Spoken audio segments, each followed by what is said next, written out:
After that big protest that had clogged the streets of the state capitol, she mentioned today she understands people are angry. She says point that anger towards her. She says she was disappointed that not the fact that she saw so many people, but they did not keep their distance at the state capitol. They did not wear masks. They were handing out candy to children. We will have more on the governor's comments, obviously, throughout this newscast and throughout this evening. We are streaming her press conference on clickondetroit.com. But right now, we're going to continue with an expanded First at 4. And let's go to that big story. People are disagreeing with the governor's extended stay-at-home order. They held a very loud protest outside of the state capitol today. Hundreds of drivers stayed in their cars, honked their horns repeatedly. 4 hours. Other demonstrators got out of their cars to protest, gathering on the Capitol lawn. Michigan State Police troopers lined up to keep order, but protesters say they intended to maintain social distancing rules, though many were not wearing masks. Organizers say the governor needs to ease up on that stay-at-home restriction and allow people to return to work. Governor Whitmer defended her order, saying Michigan has a unique situation on his hands with the third most cases in the nation. I'm Rob Maloney following this protest, and he will have a live update coming up when you join us in 30 minutes at 5 o'clock. We're also getting some new numbers about how the coronavirus is affecting our friends and our neighbors during this pandemic. At this time, as the governor just stated, more than 28,000 people have been affected across the state. We lost another 153 people just in the past 24 hours. And we can't forget that number represents someone's family, someone's friend. The total number of deaths now up to more than 1,900. City of Detroit is working to fill a big budget shortfall caused by the COVID-19 pandemic, and that includes layoffs. Mayor Mike Duggan predicts a $145 million shortfall for the fiscal year ending in June, and there are more losses to come. Right now, 200 part-time and seasonal city workers will be laid off. Other workers will face salary cuts, with many working less to match that drop in pay. Police, firefighters, and DDOT workers were spared any pay cuts or layoffs, but obviously a big developing story there. Although there is more COVID-19 testing available, many people are still not able to get a test. We've also heard about some who have become sick or even died at home without being tested. Our Dr. Frank McGeorge here this afternoon to explain when you should go to the hospital regardless of whether you've been tested or not. The COVID-19 pandemic hasn't changed anything about the reasons that someone should seek medical care. If you feel like you can't manage your symptoms at home, then you should be evaluated by a medical professional and treated. Here's what you need to keep in mind. Initially, we focused on the main symptoms of cough, fever, and shortness of breath as reasons that someone should be evaluated for COVID-19. That's because people with those symptoms tend to develop more severe disease, and they're more likely to need supportive care like oxygen or even an ICU. Now, over time, as we've seen more patients with COVID-19, we've discovered it can present with a much wider range of problems that can also become serious. Diarrhea with vomiting and loss of appetite, severe muscle pain, and extreme fatigue in particular. Problems like these might produce dehydration and fainting, or they can signal a different problem like blood clots or heart damage. Now, once someone is severe enough to need medical care, it is very helpful for us to know if COVID-19 could be the cause, because it can help predict someone's course. But often, even when someone tests positive for COVID-19, if we can manage their symptoms, hospitalization isn't always necessary.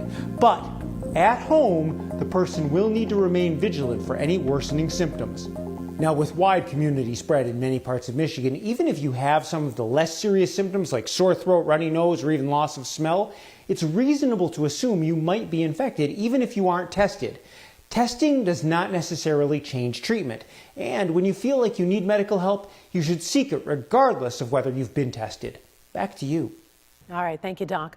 A change in tone for President Trump, now acknowledging that it's up to governors to reopen their individual states. It's a shift from earlier this week when the president said he had the sole power to do that. He claims he's authorizing governors to implement plans, even though that's counter to the Constitution. We have a lot of those states. They're set to open practically now. We're going to let them open sooner than the date. We're going to pick a date. We're going to get a date that's good, but it's going to be very, very soon, sooner than the end of the month. We have beautiful pieces, beautiful states with capable governors. They know when it's time to open. Governor Gretchen Whitmer is in talks to form a coalition with other governors in the area to decide when to reopen the economy in Midwest states. When and how to reopen the economy is the big question weighing on all of us. Business owners, workers, and customers are all wondering what this new normal will look like for all of us. Paula Tutman gathered a roundtable of experts and business owners. That conversation continues with a look at how the customer experience could change. For those who understand the true gravity of having an airborne virus that essentially makes it unsafe to freely breathe the air of the stranger standing next to you, customers are already dictating the new normal. Masks, gloves, portable disinfectants. This is what commerce looks like now and will look like until 4 specific things happen. That there is more uniform testing for the virus, there is testing for the antibody, there is a cure and/or there is a vaccine. Barbara Whitaker is a business consultant with T3 Innovative Strategists. There is going to be a change in how customers react in various situations. And it sounds like from listening to this panel or this group that they've been thinking about it. We assembled the group of 6 business owners and a longtime consultant and an expert from Oakland University to discuss a variety of topics related to the reopening of the economy. And one thing is certain. It will not be business as usual, says Alexandra Clark of Bon Bon Bon Candies in Hamtramck. And we miss the smiling faces of our customers so much, but we want to add that back in cautiously. An innovator who also flips houses with 35 employees, Orlando Robinson of D&D Innovations, is also concerned about his workers. We wear K95 masks inside of our properties anyway. We wear gloves and protective suits anyway. Our biggest concern is the people who we are around when we go to retail places in order to buy our supply. Tanya Hill is a partner with Paradise Lagadière as a major metro airport concessionaire. So when the world economy reopens, what does it look like for you to open your concessions and your restaurants? I would imagine that we're going to have to phase in the opening of the locations. Julie Cotton of Salon Enigma in Farmington Hills is already planning her safety route. They're going to wash their hands when they come in the door. Even if they say, oh, I just washed them, I just sterilized them, that's okay. Please use our restroom and wash your hands. We're going to do our best to have masks. Business and marketing professor at Oakland University, Janelle Townsend, says the businesses that survive are the ones that reinvent their business plan and face forward into the wind in meeting their customers where they are on the comfort scale. If you really have a very clear-cut set of safety rules that you establish, and then make sure that all of your employees are aware of what those rules are, and also communicate them to your customers, which will create 2 things. One is showing your customers that you care and that you're actually really working on this. And the other thing is give them peace of mind that they can come in and work with your business in a way that's safe for them and their families.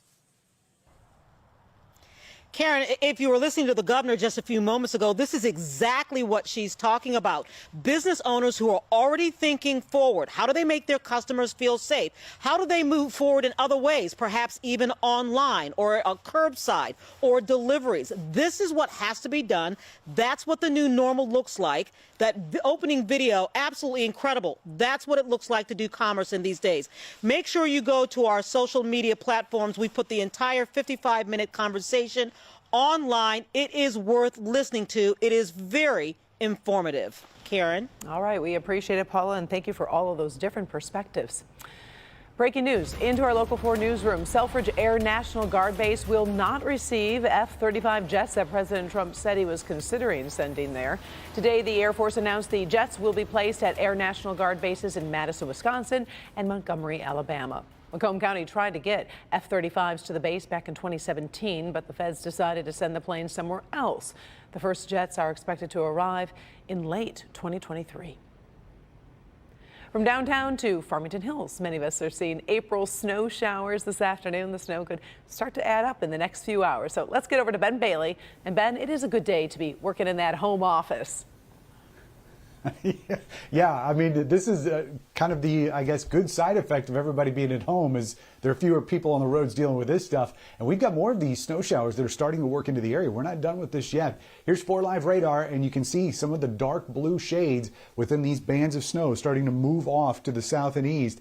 These are going to start to rotate through, and even the computer models that we're using have kind of underestimated the amount of snow that's out there, but nevertheless, once the sun sets, we think there's going to be a lot fewer of these snow showers and probably continue to completely taper off, leading to some clearing skies tonight. The sunshine is fueling a lot of these snow showers that are left with us, but we are not done with the snow for the week. We've got better chances, and wait till you see the forecast for Friday. We could be talking accumulations in part of the area, and we'll discuss that in just a few minutes, Karen. Say it isn't so. All right, we'll check back with you in a little bit, Ben. Thanks. Still ahead, if you know someone who loves video games, you need to stick around for trending stories because you can get something for nothing. Up first, President Trump versus the World Health Organization, how other world leaders are responding to his controversial pledge. By the way, don't forget to watch a live town hall with Michigan Senators Debbie Stabenow and Gary Peters. Devin Scillian, Huel Perkins, and Carolyn Clifford are teaming up again for this special event on all the local TV stations. We hope you'll join us here on Local 4 or streaming at clickondetroit.com. That happens tomorrow night at 7 p.m. We'll be right back.